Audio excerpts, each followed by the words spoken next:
How's it going, everybody? This is the Nitty Gritty. My name is Chad. With me, as usual, is Leonard.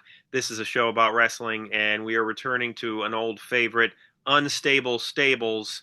And the way this works is we obviously take a faction or a stable. In other cases, we've taken just big groups of people, and we assemble all the names of said faction, and Leonard and I draft them into two teams, and we then take those teams and we put them into a makeshift card at the end and just do a little bit of fantasy booking and decide who we think would win certain matches. It's always a lot of fun for us to do.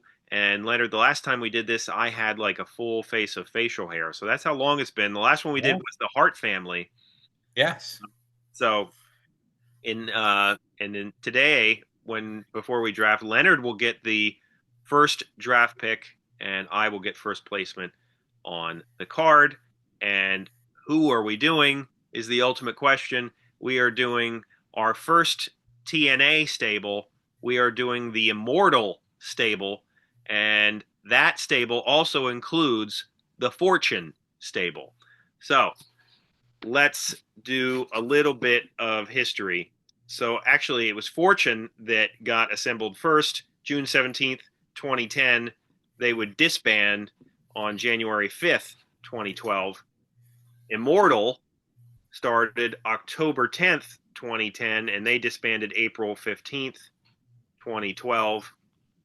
So Hulk Hogan debuted in TNA January 4th, 2010, and they were kind of introduced as business partners of Dixie, and as they were faces at that time.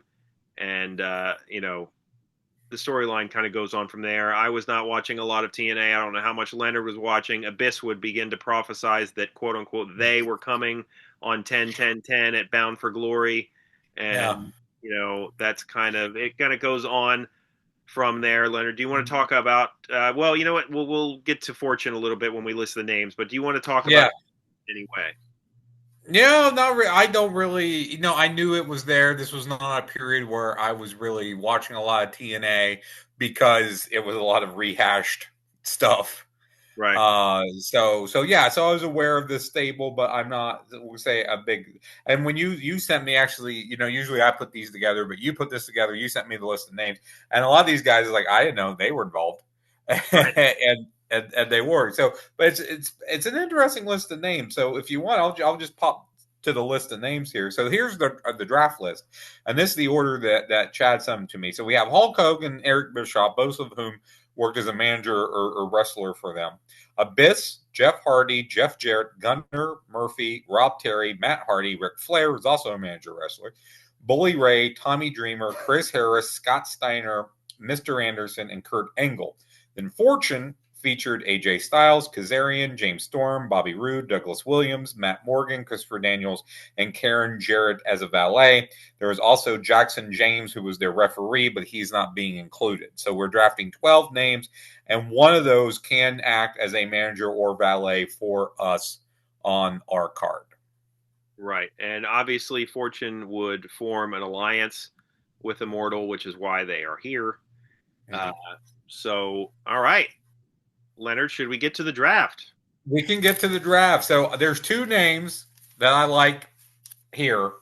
I'm going to go with the name that I think you are more likely to take, and also the name that I think is more likely to maybe win the main event for me. I'm going with Kurt Angle. That's definitely a good number one to pick for sure. I am going to go with AJ Styles. That was my other one. That was my other one. I was like, oh, there's a slight chance he might go a different direction, but he did not. You did not. I'm going to maybe surprise you here. I'm going to go Christopher Daniels. Okay. All right. See, this is where, like, right away, it kind of starts to get tough because, like, who you pick, you really argue. Yeah, and we should mention, of course, you are getting these people as they are at the time that they are in Absolutely, this yes. staple. So you're not getting 1985 Hulk Hogan. You're getting 2010 Hulk Hogan. So just keep that in mind. Yeah, definitely not. I for my second pick am going to pick Abyss. I was good. That probably would have been my next guy. It would have been probably Abyss. I'm going to go with, you know what? I'm going to go with the utility guy here, who I think is really underrated. I'm going to go with James Storm, TNA original. James Storm. All right. And I am going to pick, let's see here. I'm going to go with Bobby Roode. Bobby Roode probably would have been my next one or close to it. Bobby Roode. I'm going to go with, I feel like I need to maybe bring in another name. I'm going to go with Scott Steiner. Ooh, okay. Gotta get that good Scott Steiner math in there. All right. I am going to pick Jeff Hardy. Jeff Hardy. Jeff was a little bit further down the list for me. And I know why, Um, but I yeah. I could probably guess why. But Jeff Hardy was probably pushed. He definitely was pushed a lot in TNA. So Yes, definitely at this point. This wasn't the point where he was. I want to say he was dickweed. That's not right. He had the makeup. He had the he, makeup. he definitely had makeup on and came out to his own music, like his own. Yeah, and he had it like he had a name. It wasn't dickweed, but it was. I, I don't. I I'll look it up. I'll look it up later. But okay, you know what? I'm going to take him now. I'm going to take Kazarian. Kazarian. Oh, okay. Just to keep him out of your clutches, just in case. I'm gonna pick Mr. Anderson. He was coming up for me. I like him. He's a guy that could still go. I'm gonna go. Oh, I forgot to mark off Jeff Hardy, Kenny Anderson. You know what? I'm gonna go with a guy who I think is vastly underrated. I'm gonna go with Matt Morgan. Oh, I see. I would have picked him next if you hadn't. Great talent. I just think he wasn't in either company. He wasn't booked right. Good talent. Yeah, no, I would agree with that. I am going to pick another guy who had a good run in TNA, Bully Ray. I just looked at his name. He was going to be next for me because he did have a really good run and a really good revival in TNA. He probably would have been next for me. You know what? I'm going to handcuff another tag team here just in case. I'm going to take Chris Harris. All right. And I am going to go with Matt Hardy. Okay. You know, if you hadn't taken him, I may have taken him in a little bit. I mean, I like broken Matt Hardy. This is before broken Matt Hardy, though. I'll take Jeff Jarrett. Oh, that was going to be my next pick for sure. Mr. TNA. I'm going to take Jeff. All right. Let's see here. There's a couple different ways I could go. But you know what? I am going to pick Douglas Williams. Okay, Doug Williams might have been next for me. He was still the highest ranked name I had on my list. So, because I've got an idea knowing what the matches are, I'm going to take Tommy Dreamer. Okay. I'm going to pick Rob Terry. Okay. Terry. Now, Williams and Terry were a tag team, right? I'll have to trust you on that one, Leonard. I'll have to look that up. Shoot, I don't want anybody who's left, to be honest with you. You know what? This is the lowest he'll probably ever be taken in any draft. I'll take Ric Flair. Okay. I am going to pick Hulk Hogan. All right. And since I got Jeff, I might as well take Karen. Oh, God. Well, there's still males that we have not picked yet. I know that. I'm taking Karen Jarrett. Okay. Who is also Kurt Angle's ex-wife. Yep, absolutely. It's too bad that, I should let you take Jeff, and then we could have done like a Karen Jarrett on a pole match. Kurt and Jeff. And I'm going to pick Murphy. You have, yes. You know what? Screw it. I'll take Gunner. Okay. And who's left? Eric Bischoff? You have Eric Bischoff. All right. Because Eric Bischoff. I already got Karen Jarrett, so I can't have two managers, and I'm not. Although I kind of want to put Eric Bischoff in the Ultimate X match now, to be honest with you. I'm anxious to see where we go with this. All Yeah. right. So let me rehash our rosters here. So I have Kurt Angle, Christopher Daniels, James Storm, Scott Steiner, Kazarian, Matt Morgan, Chris Harris, Jeff Jarrett, Tommy Dreamer, Ric Flair, Karen Jarrett, and Gunner. And Chad has AJ Styles, Abyss, Bobby Roode, Jeff Hardy, Mr. Anderson, Bully Ray, Matt Hardy, Doug Williams, Rob Terry, Hulk Hogan, Murphy, and Eric Bischoff. All right. And now we'll go over the card very quickly so you know what we're going to be doing. So we're going to have an Ultimate X match where we each will be picking two guys. So it's 1 versus 1 versus 1 versus 1. We have a singles match, 1-on-1. We have a 6-man tag, 3-on-3. We have a Mega Horseman Championship match, which is a 1-on-1. We have a Monsters Ball House of Fun match, which is a 1-on-1. Tag Team Championship match, which I believe you gave that a name, which I didn't write down. Which is a 2 versus 2. And yeah, I'm looking for that. So the Woo Mania Tag Team Championships. Yeah, because Ric Flair and Hulk Hogan, I was trying to think of creative names for these belts. Yes, and then the World Championship of Immortality will also be a 1-on-1 match. So I personally think that sounds like an outstanding title belt. Yes. So Chad gets the first seeding in the Ultimate X match. All right. I get. All right. So you got the first seed. So since this is a 1 versus 1, are you going to place both of your guys to start? I'll name one guy, and then you name one guy. All right, we'll do that. So you get the first name. My first guy is Douglas Williams. All right, I'm going to give you Gunner. I'm going to give you Eric Bischoff.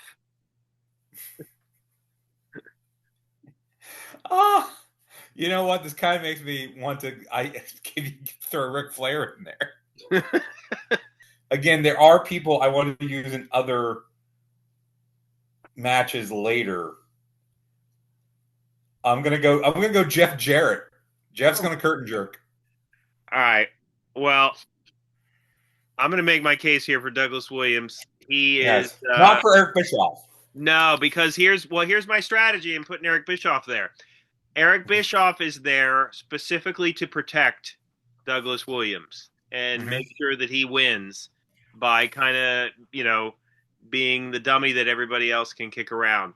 So I think even without that strategy, I think Douglas Williams has this match in the bag.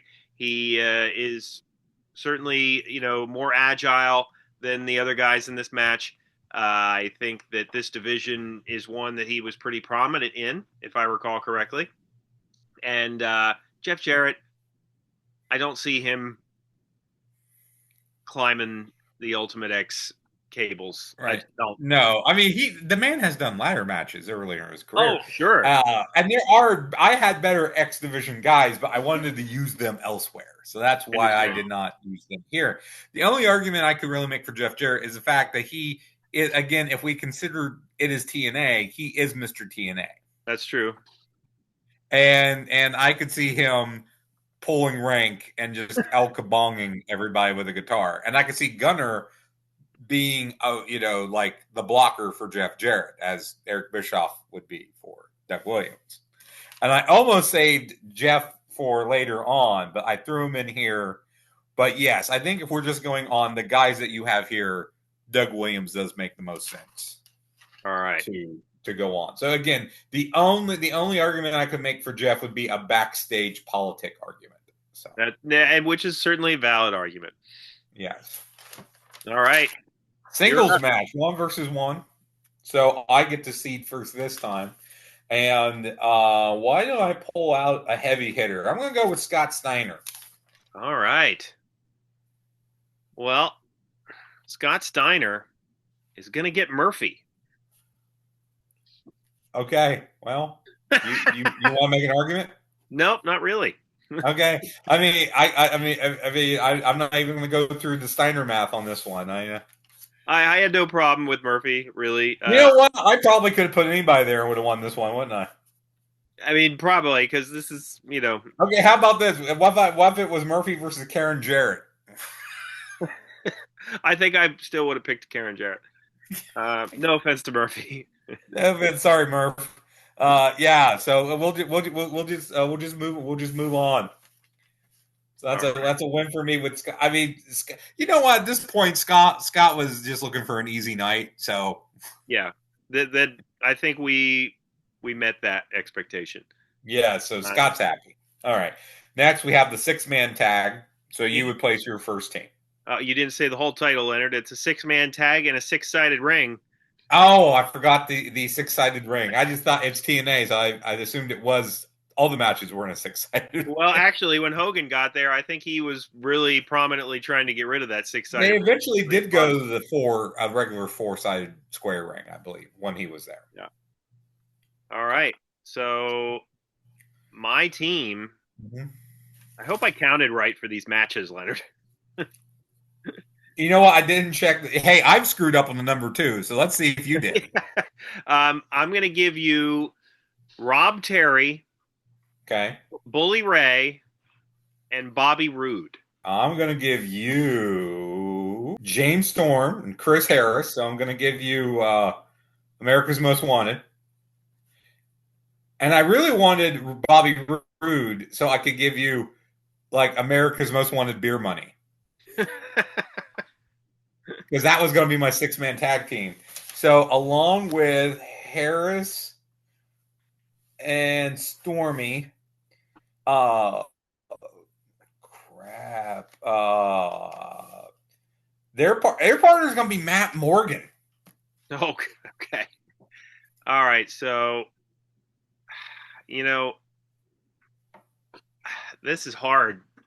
So Yeah. you got a bunch of, muscular guys there, but like the only tag team really is on your end. So, Yes, I have the natural tag team in Storm and Harris. Morgan, we both said was really underrated. He's the biggest guy in this match. I mean, Terry was a big dude. yeah. So I have the only natural tag team. I have the biggest guy. Um, I don't know. I don't know. I'm trying to think who would be the best wrestler. I mean, Bully Ray's a good brawler. Bobby Roode's not bad in the ring. This is really a push. I would slightly give it to me because I do have the natural tag team, and I do think Morgan is a great third band to be on the apron for those guys. I was leaning that way as well. As much as I think Bully Ray is like certainly the biggest name in this match, Mm-hmm. um, you know, being a kind of a legend of tag team wrestling, I would still based. I think your team seems like on paper it might have the better chemistry. All right. So There you go. So we have the Mega Horseman Championship match. I seed first. And I mean, who else am I going to put in this but Ric Flair? And I'm going to give him Karen Jarrett because, Ric Flair's got to have a lady. So Ric and, Flair and Karen Jarrett. and Ric Flair is going to get Mr. Anderson. I like that. Even at this stage, see, here's the thing. Even at this stage in Ric Flair's career, he wasn't as good as he once was, but he's good once as he ever was. And you know what? This would have been an entertaining match if nothing else. Yes, I think that these guys would have had really good chemistry. I think they would have had a lot of fun. I think they're both smart enough to know what the other guy could do. Um, I mean, certainly Mr. Anderson would win this. Ric Flair would not. yeah, I don't think put his foot down. no, I would, and I think that Flair at this point too would be good with putting him over. Yeah, And this is the idea of the idea. It's the Mega Horseman Championship, and you have Ric Flair putting over like the next guy. I like how that worked out. Actually, Yeah. Anderson because Anderson was good. I think he was maybe his own worst enemy to some degree sometimes. I mean that's certainly And what everybody says about him from yeah, WWE. mm-hmm. but And I he had a pretty liked him. decent run in and he had a pretty decent run in TNA, I think, but never quite got there. But no, I think this is built to help put him over, and I like that, even though that's not me winning, but I like that. So next up, you have the Monsters Ball House of Fun match. You get to seed first. And I think you could probably guess who you're getting here, Leonard. I already wrote the name down. You are going to get Abyss with Hulk Hogan. Oh crap! You're getting Tommy Dreamer. He's the most hardcore dude I got. These guys probably, and you know what, the people listening out there, we do our research, but I'm sure these two guys faced each other in a match like this in TNA. I'm Most likely. I'm sure they did, Mhm. and I'm sure it was, just a weapons, you know, best of, horrible It, wrestling, but whatever. it was probably fun. It was probably a good car crash in a good way. Um, I mean, this is another time where I really can't make a strong argument for Dreamer. I mean, Dreamer is a veteran. Dreamer has a ton of experience when it comes to a match like this. But Dreamer is also a guy that I think would put over Abyss. Again, you consider the time frame. Abyss is the Yeah. guy on his way up. Dreamer was way beat up by this point, even though he kept wrestling for years after this. So, and Abyss has Hogan outside. So tell me your thinking here. Like, how's Hogan going to help Abyss? You know what? I think just his presence Mm-hmm. is going to be enough to intimidate Tommy Dreamer. I don't think Hogan has to do a lot, really. I think he just needs to be there as a presence. And I think that that's enough. And by the way, we are not stupid. Monsters Ball House of Fun match is a combination of two different matches, the Monsters Ball match and the Clockwork Orange House of Fun match. Yes. I decided to combine them. Why? Because you know what? Because I can. That's why. Mm-hmm. Yeah, and this is one, and that match was one reason why I was going to draft Abyss third. I did not think you would go with him second, so I should have took him second. We may have a different shakeout All here, right, but so we're calling it for Abyss. calling it for Abyss, and then we have the Woo Mania Tag Team Champions with me seeding first. You're getting Daniels and Kazarian. Daniels and Kazarian against Matt and Jeff Hardy, the Hardy Boys. Mm-hmm. And you know what? This would be a good match, and I can already see. I think um, what I think is going to happen with the the final count of our record. Okay, well, just to mention, I did look it up. Jeff Hardy was Willow, Oh, that not I do remember that. Yeah, not Dickweed. It was Willow, but Dickweed. I love Dickweed was a way better name. So my main argument here is the fact that this was Daniels and Kazarian in their prime it. against an older Matt and Jeff. Now, it wasn't Broken Matt and Willow Jeff yet, but it was an older, really a nadir of their career era for both of these dudes. Jeff was having a lot of drug issues at this point, as we all know. So you can say that the Hardys are the bigger name, but at this point, Daniels and Kazarian are the better two wrestlers and the better tag team. Um, I would say better two wrestlers. I don't know that I would agree with the better tag team in this case. I mean, after all, Jeff Hardy was viewed as like their top guy for a while. And even though, let's be honest, Jeff Hardy was, not always in the best of health when he was at TNA, and which has been widely talked about for a long time. Um, but he was more of a singles guy at this point. Um, so, you know, honestly, I think that if this were WWE, Matt and Jeff would win this every Yes. single time.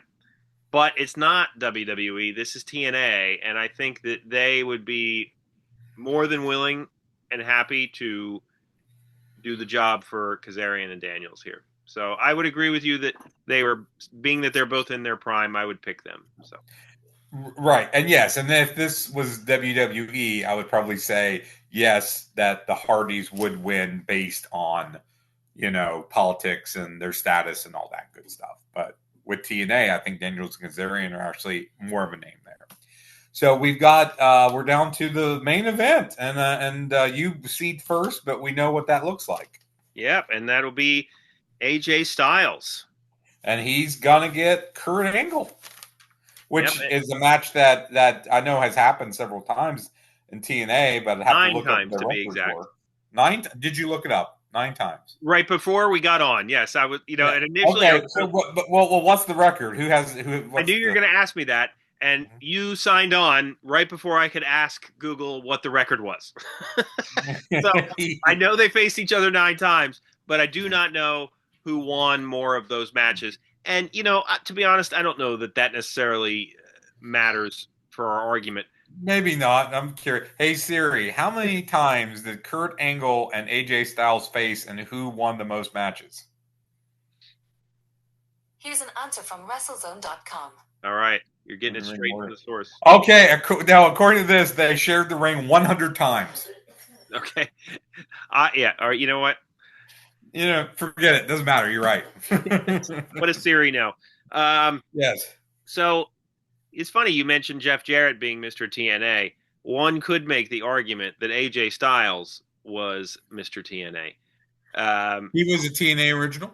Yeah, and he was certainly one of the guys that was carrying the company on his shoulders for a long time until they didn't think that he was worth it anymore, unfortunately. Fortunately for WWE fans. But you had Kurt Angle here who was delivering great match after great match in TNA. But Kurt Angle was, and he's talked about this, at this point he was drinking heavily. He had numerous health issues, but he could still go in the ring just like Kurt Angle always could. The nickname was Perk Angle at this point because he was taking a lot of Percocets.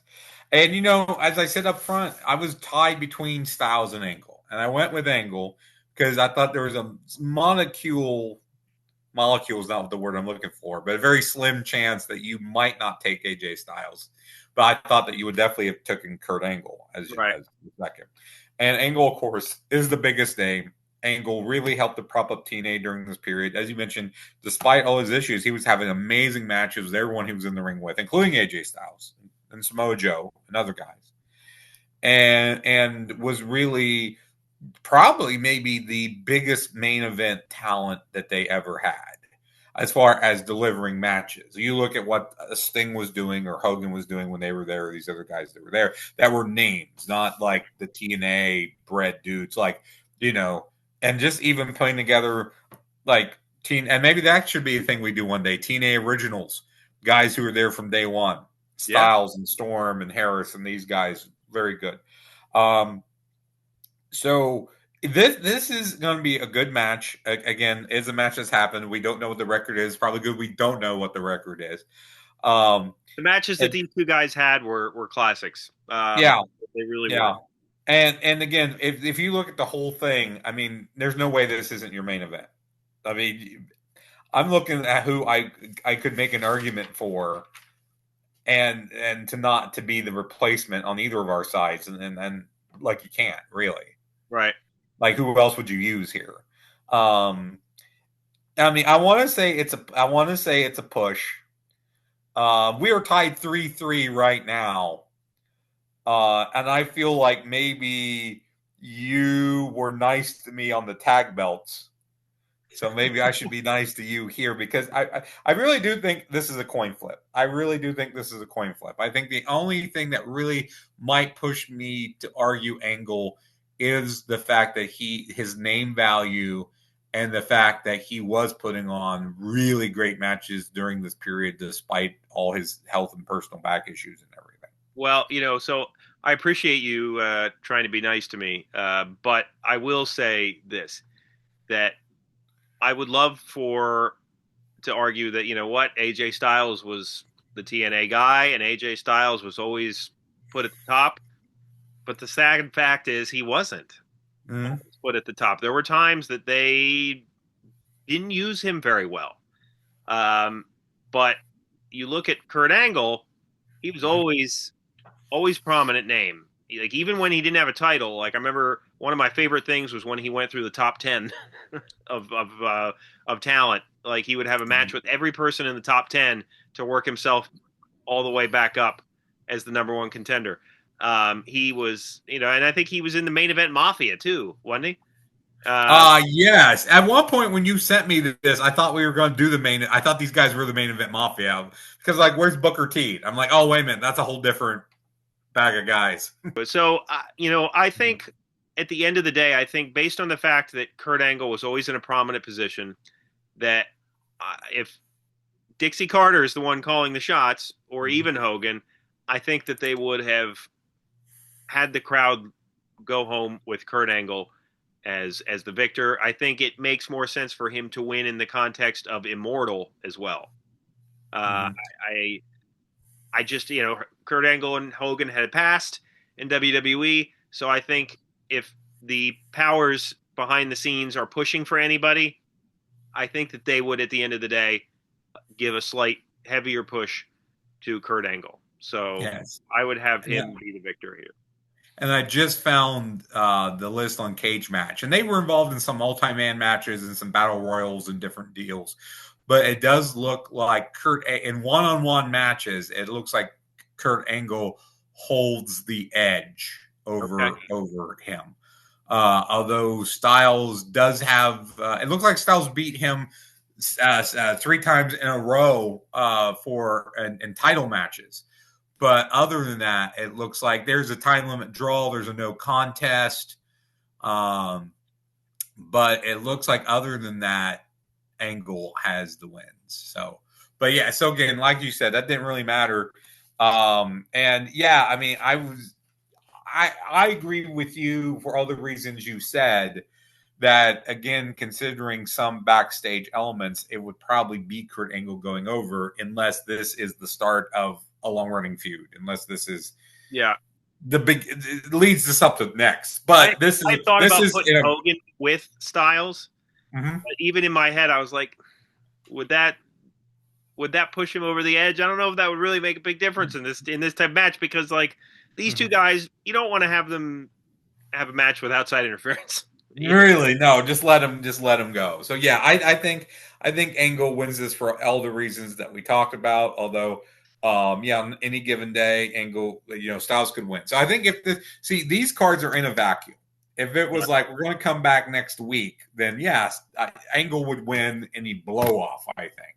Right. But since this is in a vacuum, this is a 1-card deal.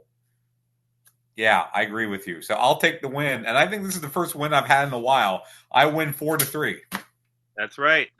And you know what? I like all of our matches. I mean, maybe aside, even Anderson and Ric Flair has its entertainment value. And you know what? Let's recap. So we have an Ultimate X match with Doug Williams beating Gunner, Eric Bischoff, and Jeff Jarrett. That's probably the clunker of the night.